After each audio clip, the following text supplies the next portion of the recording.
경전 공부 아리아식에 대한 개성.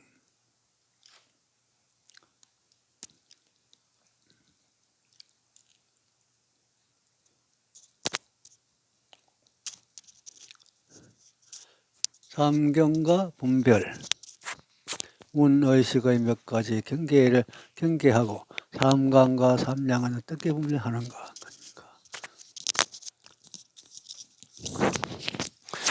스님은 제6식은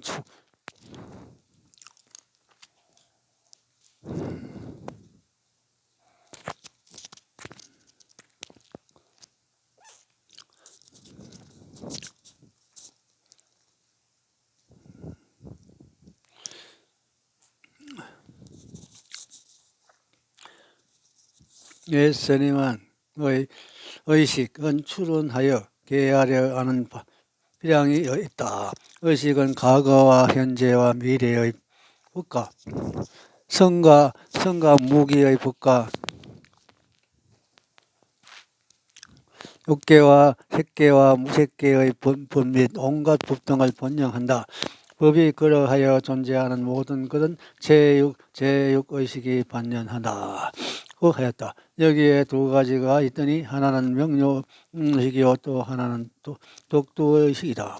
명료의식은 오직 어건문에서 오진의 경계를 취하여 처음한 생각이 어건과 더불어 가지 인연이 될 때의 그 처음 순간의 마음에서 오직 현량으로 실지의 오진 경계를 반영하는 것을 말한다. 소리심, 심식 이 경계를 반영하여 상속하는 데서 소리심, 신구심, 결정심, 염정심, 등류심의 5가지가 있다. 소리심은 홀연히 경계를 반영하는 것, 즉 찰나의 마음을 말한다. 신구심은 반영하는 경계가 무엇인지 찾고 살피는 마음이다. 결정심은 찾고 살피는 마음에서 판단을 내리는 마음이다. 영정심은 판단 내리는 마음에 좋고 실험이 개재되지 되는 마음이다. 등류심은 좋아하고 싫어하는 마음이 세력을 가지고 같은 흐름으로 이어지는 마음이다. 여기서 소리심은 한 찰나에 이루어지지만 나머지 여러 찰나에 결정 형성되는 소리심의 무기성이다.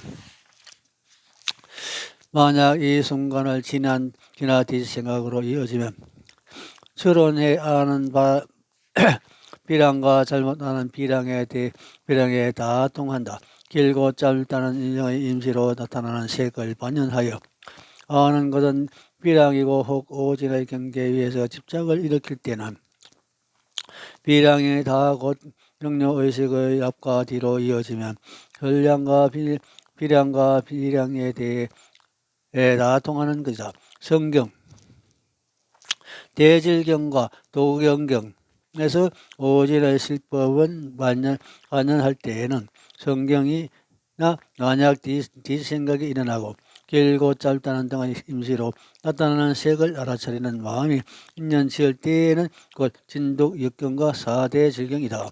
삼경 반연하는 마음의 경계를 성경, 도경경, 대질경 세두로 분류한 것이다. 삼경 진실한 경계로 반연하는 마음을 따라가지 않는 제8식의 상분 전호식 및 오구의식의 성분을 포괄한다. 성발수, 종불수, 개벌수의 상품으로 반연하는 마음을 따라가지 않는다. 대질경 마음의 경계를 반영하여 나타난 모습에서 반영하는 본질이 있음으로써 경계의 본래 모습을 얻지 못한 것이다. 이 경계는 마음과 경계의 두 가지 힘이 합하여 정립되며 정경과 도경경의 중간에 위치한다. 이것은 제7식이 제8식 근본인 성분을 반영하는 것과 제6식이 과거의 모습을 생각하는 것이다. 성분, 선통정분, 정통정분, 개통정분에서 속한다. 도경경 반연하는 마음에 의지해 허망한 분별로 일어나는 경계가 달리 본질이 없고 형상일 뿐이다. 제6의식의 혐왕분별로 나타나는 토끼뿔이나 거북이 털 및 허공의 꽃과 같은 것이다. 성조심, 종조심, 개소심으로 변하는 마음을 따른다.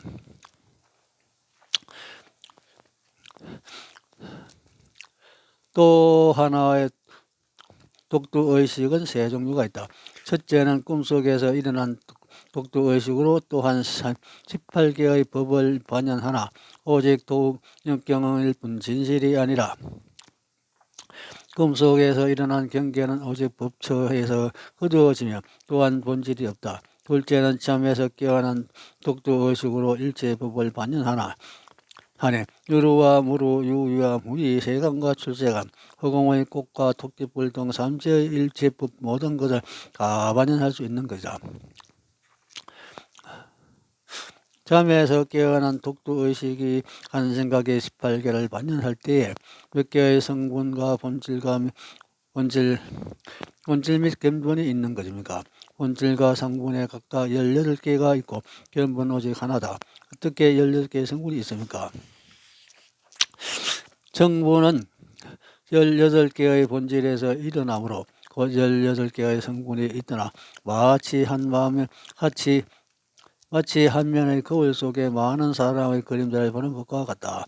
거울 바깥에 18명의 사람이 있다면 거울은 하나지만 거울 위에 나타나는 그림자는 18명이 되는 것이다. 견본도 또한 그러하여 하나의 견본은 18개의 성분을 반영할 수 있다. 본질과 그림자가 18개라도 견본이 이것을 반영하는 경계로서 허물이 없거나 반약한 생각에 18개의 견본이 있다면 이것은 곧 많은 마음이 있게 되는 허물이 된다.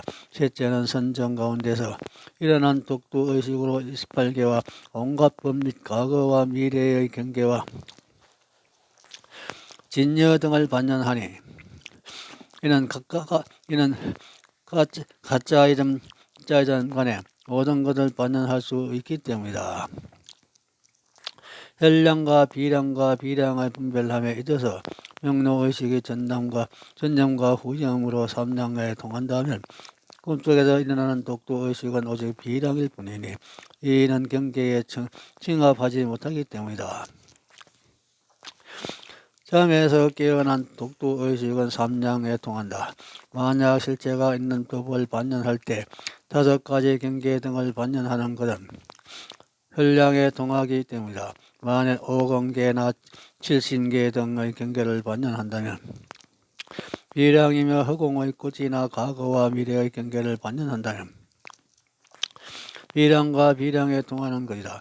만약 전 선정 중의 독두의식이라면 오직 한량이니 비록 임시로 시설되는 법을 반영하여 하더라도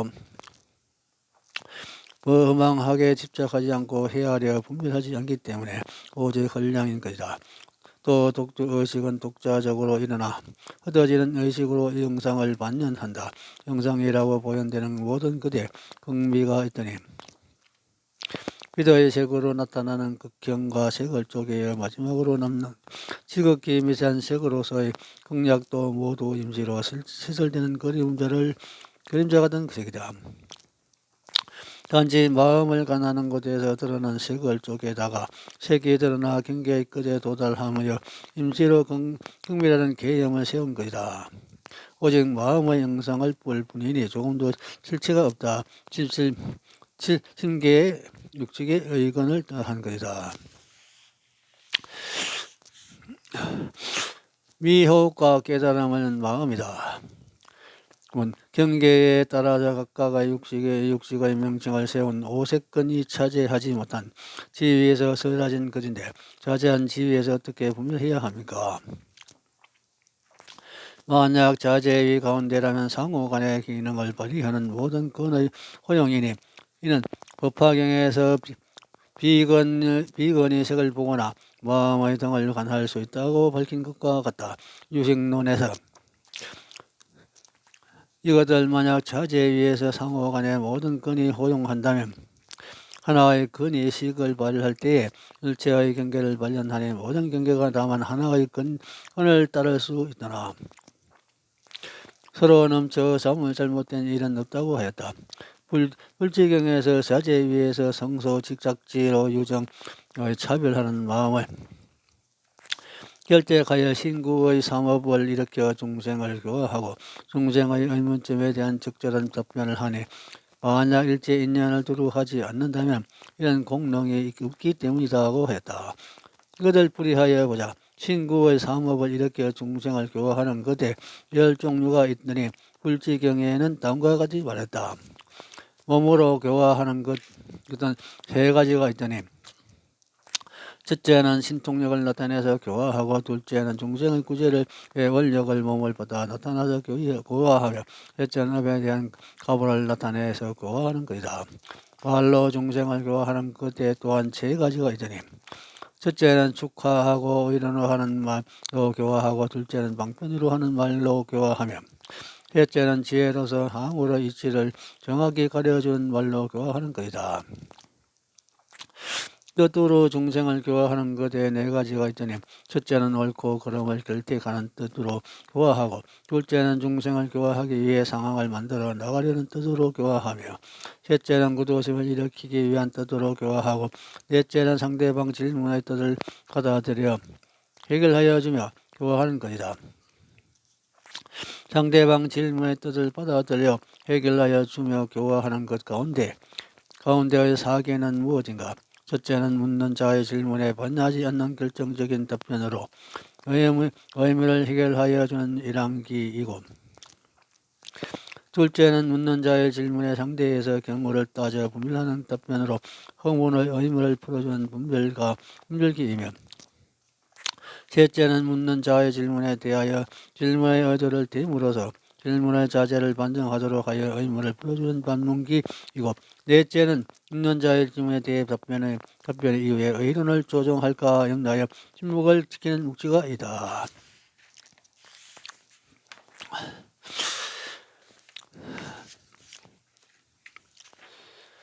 위에서 말한 육직의 모습 전체가 신구의 삼업을 이루는 문안 육직의 자체가 깨달음으로 바뀌지 않는 중생의 이지 위에서 번뇌의 흐름을 따르고 경계를 조사 오염된 법의 종자를 받아시켜 생사의 근원을 믿게 한다. 오로지 오계와 십전을 일으키어 다만 고통과 도통의 원인을 얽히고 얽히게 하여 정정한 깨달음의 성품을 등지고 18개와 12처의 허망한 티끌 번뇌를 직각하며 옥계와 식계와 무색계의 담벼락을 세우고 테란 섭파의 사생으로 흘러가는 파도의 묶기를 일으킨다. 그러나 이런 육직의 모습도 수행으로 바뀐 깨달음의 진리에서 잘못된 흐름을 돌이켜 진여에 명합하고 지혜를 따라 행하여 번뇌가 없는 우루선을 성취한다. 도의 이치에 거두어져 바른 이치에 상응하니 오관찰심을 드러내어 의심으로 이루어진 사생의 흐름을 해결하고 지혜로 완성하는 성소 작지가 되어 정정한 신구의 삼업으로 중생을 교화하는 근원을 일으킨다. 만약 마음을 공부하면 티끌 번뇌의 수고로움이 깨달음의 위한 작용이니 되나 그 뜻을 이루면서 항상 생멸의 고통을 달게 받아야 하는 것이다. 오계는 탐진치 도희 의심을 말한다. 십전은 무참 무기 질간 간희 면 도거 혼침 분 복을 말한다. 그러므로 듣게 받아야 하는 것이다. 그러므로 더럽거나 정정함이 남에게 있는 것이 아니라 그것을 얻고 알음이 자기에게 있음을 알아야 한다. 이것은 마치 손바닥을 없었다 뒤집거나 사람이 술에 취했다 얘는 모습과 같다. 왜냐하면 뒤집어도 손이요 엎어도 손이기 때문이다. 그런데 손을 뒤집을 때에는 엎을 때가 아니요 손을 엎을 때는 뒤집을 때가 아니다. 그러나 어떤 경우라도 모두 손이라는 사실을 벗어날 수 없다는 것이다. 술에 취해도 그 사람이요 깨어나도 그 사람이다. 그런데 술에 취할 때는 깨어있을 때가 아니요 술에 깨어있을 때는 취한 때가 아니다. 그러나 취한 상태를 벗어나 깨어있는 상태가 따로 있지도 않고 그렇다고 술에 취한 것에 깨어있는 것도 아니다. 이것은 마치 미혹도 마음이며 깨달음도 마음이라는 사실과도 같다. 욕관대 미혹할 때는 깨달을 때가 아니며 깨달을 때는 미혹하는 때가 아니다. 그러나 미혹과 깨달음은 다른 것이 아니요 시절 인연에 따를 뿐이다. 오직 반야에 의해 있다면서 전변하여 자의절 인연을 따르니 하나의 바탕에 움직이지 않으면서 천가지 만가지 차별을 스스로 깨는 것이다. 미혹하면 잘못된 만남으로 생자에 침묵하여 생각 하나하나가 본부가 되니 깨달으면 본래 스스로 원만하고 활과 마음의 성인의 자리를 정득한다.